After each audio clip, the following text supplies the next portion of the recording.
দেখো আজকে চলে এসেছি আমরা জিওগ্রাফি 348 পেজ নিয়ে। ইতিমধ্যে তোমাদের কিন্তু ইতিহাসে প্রায় শেষ হয়ে গেছে, আর কয়েকটা পেজ জাস্ট বাকি আছে, তোমরা দেখে নিও। তোমরা ভূগোল আমরা ভূগোল শেষ করে দিচ্ছি। দেখো লেখা আছে অবরোহণের একটি নিয়ন্ত্রক হলো গ পুঞ্জিত ক্ষয়। 2 বলেছে বায়ুর সঞ্চয় কার্যের ফলে গঠিত একটি ভূমিরূপ হলো ক বারখান। 3 দাগে এল নিনোর প্রভাবে ভারতীয় উপমহাদেশে সৃষ্ট একটি বন্যা সৃষ্টি হয়। 4 দাগে বলেছে একটি আকস্মিক বায়ু হলো টর্নেডো খ। 5 দাগে সবচেয়ে শক্তিশালী জোয়ার সৃষ্টি হয় অমাবস্যাতে। 6 দাগে বলেছে আটলান্টিক মহাসাগরে সর্ববৃহৎ মৎস্য শিকার কেন্দ্রটি হলো ঘ হবে গ্র্যান্ড ব্যাংক। 7 দাগে বলেছে পরিবেশকে দূষণমুক্ত হতে সাহায্য করে কে গ জৈব ভঙ্গুর বর্জ্য। 8 দাগে বলেছে ছোটনাগপুর মালভূমির পশ্চিমাংশে অবস্থিত উঁচু অঞ্চলকে কী বলা হয় ক পাট অঞ্চল বলা হয়। দেখো 9 দাগে কী বলেছে ভারতের যেখানে প্রথম দক্ষিণ পশ্চিম মৌসুমী এসে পৌঁছতে কী বলে কেরল বলে, কেরালাতে হয়। কেরালাতে সর্বপ্রথম দক্ষিণ পশ্চিম মৌসুমী বায়ু এসে পৌঁছায়। 10 দাগে বলেছে মরুমৃত্তিকা একটি উল্লেখযোগ্য বৈশিষ্ট্য হলো গিয়ে কি যে এখানে হিউমাস থাকে না খ। 11 দাগে বলেছে একটি উচ্চ ফলনশীল ধান হলো ক জয়া। 12 দাগে বলেছে টিস্কো অবস্থিত কোথায় খ জামশেদপুরে। 13 দাগে পশ্চিমবঙ্গে প্রধান তথ্য প্রযুক্তি শিল্প কেন্দ্রটি অবস্থিত কোথায় সল্ট লেক গয়ের দাগে। 4 দাগে এর লাস্ট বলে 14 দাগে বলেছে 4 ডিগ্রি গুণ 4 ডিগ্রি ব্যবধানে যে মানচিত্র তৈরি হয় তাকে কী বলা হয় ক হচ্ছে মিলিয়ন সিট। এরপর আমরা শুদ্ধ অশুদ্ধ চলে যাবো আমরা। আচ্ছা দেখো শুদ্ধকে আমরা ঠিক দিয়েছি, অশুদ্ধকে আমরা ভুল চিহ্ন দিয়েছি। বলেছে মধ্য এশিয়ার পার্বত্যভূমি পৃথিবীর সর্বপ্রধান জলবিভাজক, এটা শুদ্ধ ঠিক। রাজস্থানে প্লায়া হ্রদ ধান নামে পরিচিত, এটা শুদ্ধ বা ঠিক। ওজোন স্তরে ক্ষয়ের জন্য সিএফসি দায়ী নয়, ভুল। কেন এটা সিএফসি দায়ী। 4 দাগে বলেছে জীব বৈচিত্র্য রক্ষার জন্য বর্জ্য ব্যবস্থাপনা প্রয়োজন, এটা ঠিক বা শুদ্ধ। আচ্ছা এরপর আছে 5 দাগে বলেছে ভারতে সর্বাধিক জলসেচ তৈরি করা হয় সেচখালের মাধ্যমে, এটা ভুল। কেন কূপ ও নলকূপের মাধ্যমে। 6 দাগে বলেছে জেট বায়ু হলো একটি ধীর গতির বায়ুস্রোত, এটা ভুল, ধীর গতির হবে না, ফাস্ট এই স্লো হবে। আচ্ছা এরপরে বলছে সাথে বলছে দূর সংবেদন ব্যবস্থার মাধ্যমে ডিজিটাল আকারে তথ্য সংগৃহীত, এটা ঠিক। এরপরে আমরা দেখব শূন্যস্থান পূরণ করো। নদীর সঞ্চয় কার্যে গঠিত হাত পাখার মতো দেখতে ভূমিরূপটির নাম কি পলল ব্যজনী, পলল ব্যজনী। 2 থেকে বলেছে লোয়েস কথার অর্থ স্থানচ্যুত বস্তু, স্থানচ্যুত বস্তু। 3 থেকে বলেছে উত্তর কলকাতার পর্বতের ড্যাশ ঢালে সূর্যগ্রহণ লম্ব হয়ে পড়ে দক্ষিণ ঢালে, দক্ষিণ ঢালে। সংযোগ অবস্থান দেখা যায় অমাবস্যা তিথিতে, অমাবস্যা তিথিতে।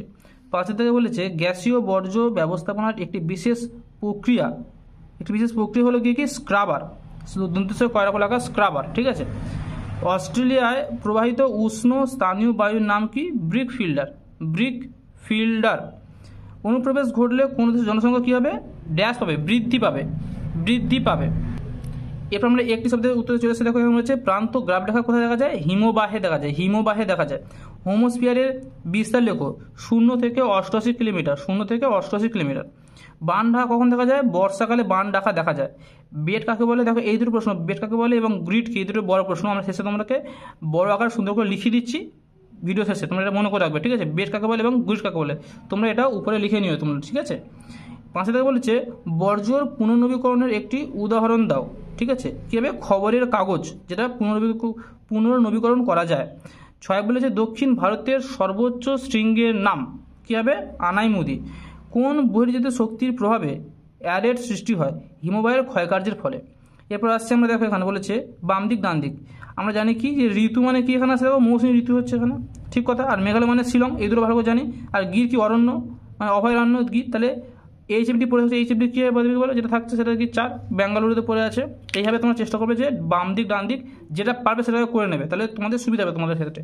চলো আমরা পরে পেজে চলে যাবো। এরপর আসে দেখো জিওগ্রাফি দেখো বলেছে 369 পেজে আরোহণ ও অবরোহণ প্রক্রিয়ার সম্মিলিত ফল হলো পর্যায়ন ক।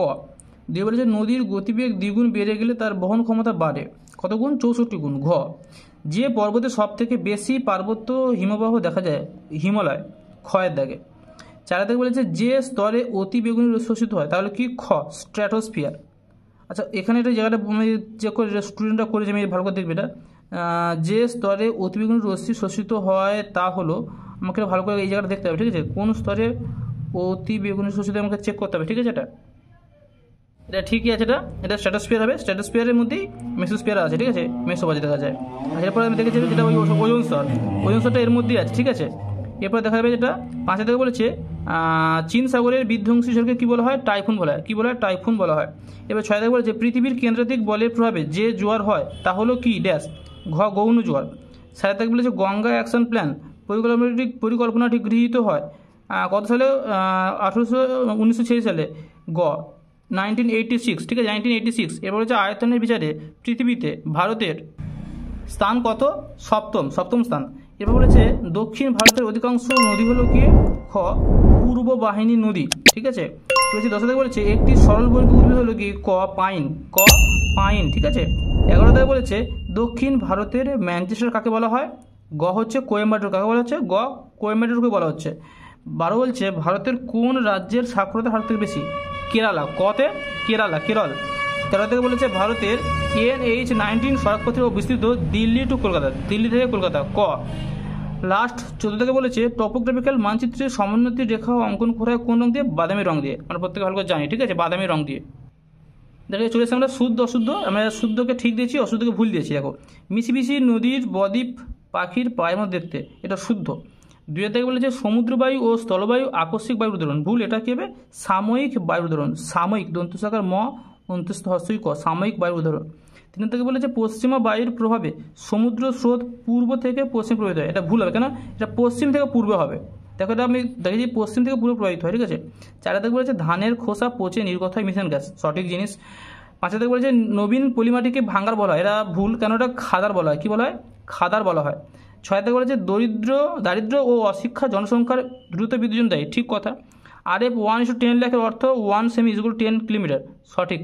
এরপরে শূন্যস্থান পূরণ করে আমি চলে এসেছি। দেখো বলেছে মরু অঞ্চলে বায়ু ও জলধারার মিলিত কার্যের ফলে পেরিমেন্টের সম্মুখে গড়ে ওঠা সঞ্চয়জাত ভূমির হলো বাজাদা, বয়াকার, বর্গীয় জায়গা, দয়াকার।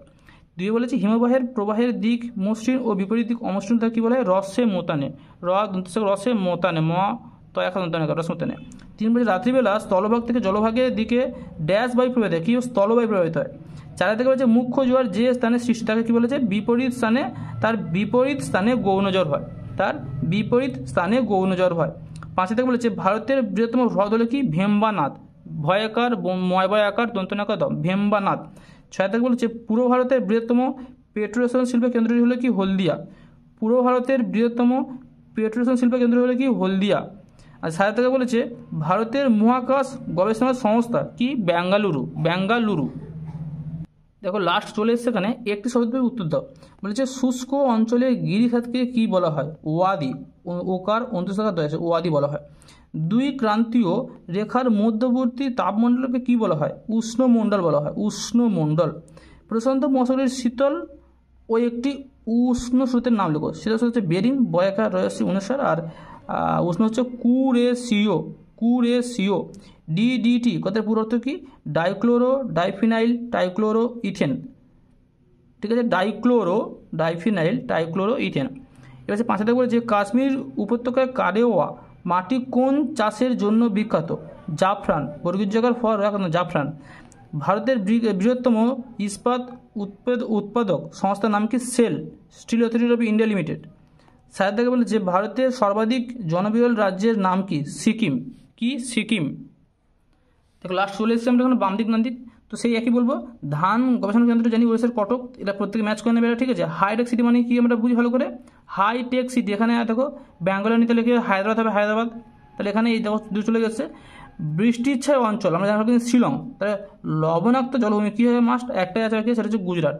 এইভাবে প্রত্যেকে ম্যাচ করবে, ঠিক আছে। প্রত্যেককে দেখো তোমাদের আমরা শেষ করে দিয়েছি প্রায়, ইতিহাস প্রায় শেষ হয়ে গেছে।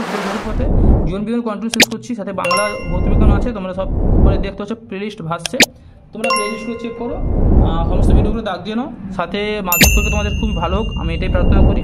কামনা করে তোমরা ভালো করে প্রিপারেশন নাও। দেখা হচ্ছে পরের ভিডিওতে।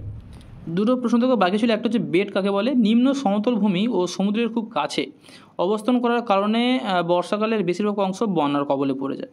এই অঞ্চলের বালিযুক্ত উচ্চভূমিকে বেড বলা হয়। এখানেই একমাত্র গাছপালা ও ঘাস জন্মায়, যেগুলি বন্যার সময় এখানকার জীবজন্তুদের একমাত্র আশ্রয়স্থল হিসেবে কাজ করে। এটা হচ্ছে সোর্স, আমি উইকিপিডিয়া থেকে পেয়েছি। গ্রিড কি একটি ম্যাপে কোনো কিছু ঠিক কোথায় আছে তা নির্দিষ্ট করার এবং রেডিও বা অন্যান্য যোগাযোগ ব্যবস্থার মাধ্যমে সেই অবস্থানটি অন্য কারোর সাথে যোগাযোগ করার একটি সহজভাবে হলো গ্রিড। যদি অন্যভাবে সহজভাবে আরও বলা যায় যে সমানভাবে ব্যবধানের অনুভূমিক এবং উল্লম্ব রেখাগুলির একটি নেটওয়ার্ক যখন একটি মানচিত্রে অবস্থানগুলি শনাক্ত করতে ব্যবহার করা হয় তখন তাকে গ্রিড বলা হচ্ছে। মানে মানচিত্রে তুলে ধরা হচ্ছে সেই জিনিসগুলি একটা গ্রিডের মাধ্যমে।